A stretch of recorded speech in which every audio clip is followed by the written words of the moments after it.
গণিতৰ অনুশীলনী 1.2 গতিকে অনুশীলনী 1.2 তোমালোকে চাব পাৰিছা কি দিয়া আছে আমাক 1 নম্বৰ কুৱেশ্যনটো দিয়া আছে তলৰ উক্তি বিলাক সত্য নে সত্য উল্লেখ কৰা তোমাৰ উত্তৰৰ তথ্য প্ৰতিপূৰ্ণ কৰা এতিয়া চোৱা 1 নম্বৰ আমাক কি কৈছে 1 নম্বৰ 1 টো কি বুলি কৈছে প্ৰতিটো পৰিমেয় সংখ্যা এটা বাস্তৱ সংখ্যা এতিয়া চোৱা প্ৰতিটো পৰিমেয় সংখ্যা এটা কি বাস্তৱ সংখ্যাটো সঁচা কাৰণ পৃথিৱীৰ সকলোবোৰ সংখ্যা কি হয় বাস্তৱ আমি এনেকৈ ক'ব পাৰো যে পৰিমেয় আৰু অপৰিমেয় সংখ্যাক একেলগে কি বুলি কোৱা হয় বাস্তৱ সংখ্যা বুলিও কোৱা হয় গতিকে 1 নম্বৰটো কি হ'ব শুদ্ধ হ'ব 2 নম্বৰটো কি বুলি কৈছে সংখ্যা ৰেখাৰ প্ৰতিটো বিন্দুই m আৰ্হিৰ য'ত m এটা স্বাভাৱিক সংখ্যা এতিয়া চোৱাচোন এইটো যদি আমাৰ সংখ্যা ৰেখা হয় এটা আমাৰ সংখ্যা ৰেখা সকলো ঠাইত কি থাকিব m থাকিব নেকি আমাৰ স্বাভাৱিক সংখ্যাটো নহয় কাৰণটো কি এফালে কি থাকে মাইনাস থাকিব মাইনাস m থাকিব গতিকে এইটো হ'ব নোৱাৰে মিছা কথা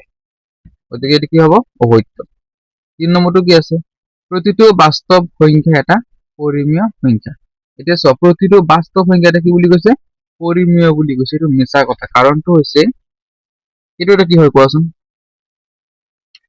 আমাক কৈছে প্ৰতিটো বাস্তৱ সংখ্যা এটা অপৰিমেয় ঠিক আছে এতিয়া চোৱা -2 টো কি হয় এটা -2 এটা কি হয় বাস্তৱ সংখ্যা হয় কিন্তু এটো কি অপৰিমেয় হয় নেকি নাই এটো পৰিমেয় কারণ তার তলত কি এটা আছে 1 এটা আছে গতিকে এটো কি হবে মিছা কথা তাহলে 3 নম্বরটো কি আমার অসত্য হবে যে প্রতিটো বাস্তব সংখ্যা এটা অপরিমেয় সংখ্যাটো অসত্য এটা সব দুটো কি বুলি কৈছে সকলো ধনাত্মক অখণ্ড সংখ্যা বর্গমূল পরিমেয় নে সকলো ধনাত্মক অখণ্ড সংখ্যা পরিমেয় যদি নহয় তেনেহলে এটা উদাহরণ দিয়া যার বর্গমূল এটা পরিমেয় এর আনসারটো হইছে নহয় কোশ্চেন 2 সলিউশন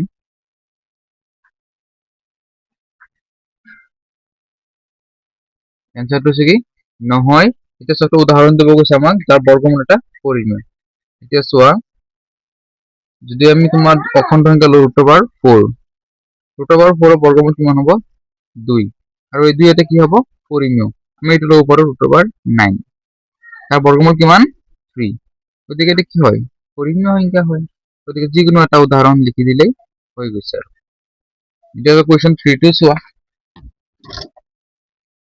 কোশ্চেন 3 টু কি কৈছে আমাক সংখ্যা ৰেখাত কিদৰে √5 ক সূচিত কৰিব পাৰো দেখুৱা ಇದು ಇಂಪಾರ್ಟೆಂಟ್ ಕ್ವೆಶ್ಚನ್ to অলপ চাই লোৱা so question 5 to solve question 3 আমাক কি বুলি কৈছে √5 ক সংখ্যা ৰেখাত উপস্থাপন কৰিব লাগে এটা আমি চিন্তা কৰিব লাগিব যে √5 ক আমি কেনেকৈ পাব পাৰো চোৱাচোন মই যদি লিখো 2 স্কয়ার প্লাস 1 স্কয়ার কিমান হ'ব 2 দুগুণ 4 প্লাস 1 স্কয়ার মানে 1 কিমান হ'ব 5 হ'ব গতিকে আমি এইটো সিস্টেমত লব লাগিব যে এফালে কি লম মই 2 একক এফালে কি লম মই 1 একক এতিয়া চোৱা স্কেলে আষ্টামি দিয়া সংখ্যা ৰেখা বনোৱা তোমার সংখ্যা রেখা s ড্যাশ o x বুঝি পাইছা এটা লিখি দিয়া কি কাম কৰিছা লিখি দিব লাগিব লগে লগে এটাকে x ড্যাশ o x এডাল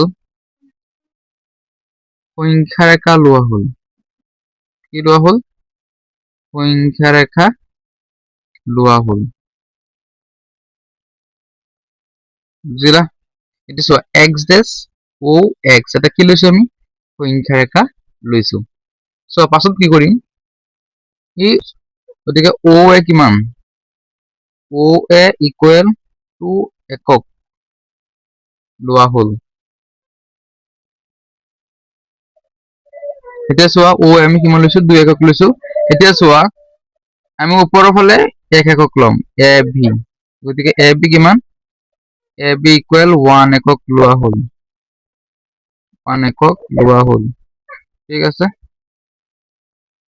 বুজি পাইছা এতিয়া চোৱা কি কৰিম এইফালে লৈছো 2 একক এই ওপৰৰ ফালে কিমান লৈছো 1 একক এটো 1 একক এটো কিমান 2 একক ঠিক আছে গতিকে আমি কি কৰিম OB সংযোগ কৰিম কি কৰিম OB সংযোগ কৰি দিম OB সংযোগ কৰাত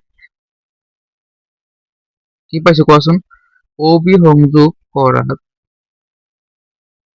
ও এ বি এটা সমকোণী ত্ৰিভুজ পোৱা গ'ল।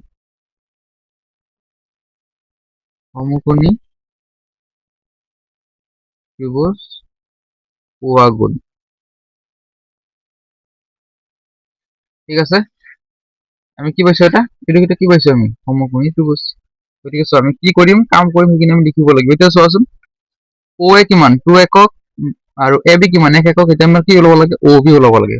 ঠিক আছে, এতিয়া চোৱা ও বিক আমি কি বুলি কওঁ, অতিভুজ বুলি কওঁ। গতিকে সমকোণী ত্ৰিভুজৰ অতিভুজ কেনেকৈ ওলায়, এটা ফৰ্মুলা আছিল পাইথাগোৰাছৰ, যে অতিভুজ স্কয়াৰ মানে কি হ'ব, ও B square equal O A square plus A B square. এতিয়া চোৱা ও বি স্কয়াৰ ইকুৱেল কি পাওঁ আমি পাইথাগোৰাছটো, যে ও এ square plus A B square. এতিয়া চোৱা অতিভুজ স্কয়াৰ ইকুৱেল ও এ মানে ভূমি স্কয়াৰ প্লাস লম্ব স্কয়াৰ। ঠিক আছে, এতিয়া চোৱা ও বি স্কয়াৰ ইকুৱেল ও এৰ মান কিমান 2 একক মানে 2 স্কয়াৰ প্লাস এ বিৰ মান কিমান 1 একক। এতিয়া চোৱা ও বি স্কয়াৰ 2 দুগুণ কিমান 4 প্লাস 1 স্কয়াৰ মানে 1। এতিয়া চোৱা ও বি স্কয়াৰ কিমান হ'ব আমাৰ, ও বি স্কয়াৰ 4 একে কিমান হ'ব 4 একে 5। এতিয়া চোৱা আমাকতো কোৱা নাই যে ও বি স্কয়াৰ উলিওৱা, আমাক কি কৈছে ও বিৰ মান কিমান। গতিকে ও বি ইকুয়াল কিমান হ'ব √5। কাৰণটো কি, যদি এইফালে আমাৰ স্কয়ার উঠা যায় এইফালে কি আহি যায় √, চিন আহি যায়। গতিকে স্কয়ারটো উঠি গৈছে, কি আহি গৈছে √। গতিকে আমি পাই গৈছো √5। এতিয়া অলপ কাম বাকী আছে আমাৰ, আমি কি কৰিম কোৱাচোন চিত্ৰটোৰ পৰা। এতিয়া আমি কাটা কম্পাছেৰে কি কৰিম চোৱা, আমি বৃত্তচাপ অংকন কৰিম আৰু যিখিনি কাম কৰি আছো ইয়াত ইমানখিনি লিখিব লাগিব। এতিয়া চোৱা ইয়াত তুমি এটা কাটা কম্পাছ লৈ এনেকে ধৰি চোৱা, ইয়াত ধৰি তুমি এনেকে এটা বৃত্তচাপ অংকন কৰি দিবা।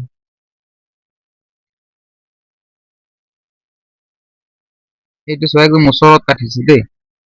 গতিকে এইটো আমাৰ কি হ'ব পি বিন্দু, আৰু পি বিন্দুটো কি √5। এতিয়া আমি কি কৰিছো লিখি দিব লাগিব অলপ, যে ও বি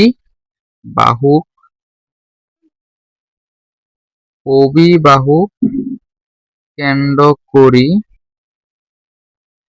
বৃত্তচাপ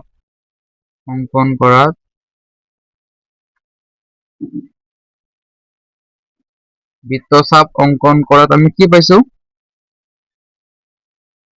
পি বিন্দুত ছেদ কৰিছে। পি বিন্দুত কি কৰিছে, ছেদ কৰিছে। গতিকে পি বিন্দুৱেই হল √5। বুজি পাইছা, গতিকে পি বিন্দু কি √5।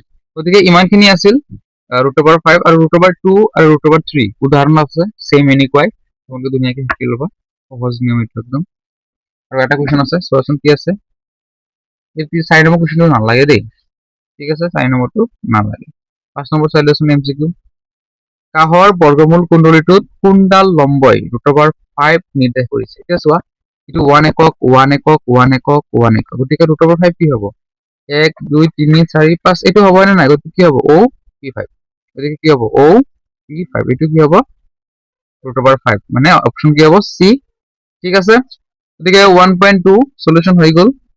নেক্সট ভিডিঅ'ত মই 1.3 আলোচনা কৰিম। গতিকে আজি ভিডিঅ' এইখিনি আছিল। ভিডিঅ'টো ভাল পালে তোমালোকে লাইক কৰিবা, চেনেলটো